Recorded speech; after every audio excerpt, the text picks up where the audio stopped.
ఈరోజు వాతావరణ సమాచారం. ఈరోజు మార్నింగ్ నుంచి మధ్యాహ్నం వరకు ఎండ తీవ్రత అనేది కొన్ని భాగాల్లో నమోదవుతుంది. మరి కొన్ని భాగాల్లో ఆకాశం మేఘావృతమై ఉంది.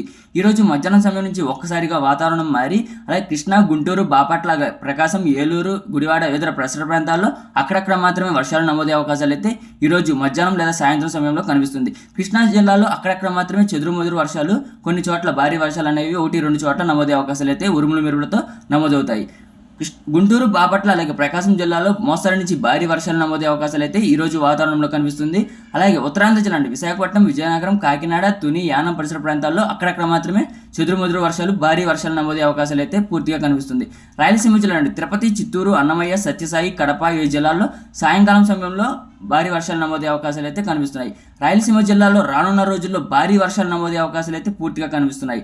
అలాగే తెలంగాణ రాష్ట్రంలో ఈ రోజు సాయంకాలం సమయంలో మలుగు, భద్రాద్రి కొత్తగూడెం, వరంగల్, మంచిర్యాల, పెద్దపల్లి, జయశంకర్, పూబాలపల్లి ఈ జిల్లాల్లో మోస్తరు నుంచి భారీ వర్షాలు ఈ రోజు సాయంకాలం సమయంలో నమోదయ్యే అవకాశాలు అయితే పూర్తిగా కనిపిస్తున్నాయి. రానున్న రోజుల్లో మనకి బంగాళాఖాతంలో జూన్ 23వ తారీఖున ఒక అల్పపీడనం అనేది ఏర్పడుతుంది.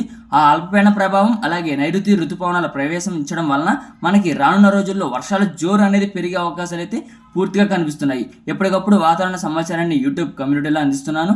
అలాగే వాతావరణంలో ఎటువంటి మార్పు వచ్చినా ముందుగా లంకేష్ వెదర్ అనే ఛానల్లో మనకి వీడియో అనేది తప్పకుండా అందజేస్తాను. ఈ వీడియో కనుక నచ్చినట్టయితే లైక్, షేర్, కామెంట్ తప్పనిసరి. కొత్త వాళ్ళైతే మన ఛానల్ని సబ్స్క్రైబ్ చేయండి. Thanks for watching this video.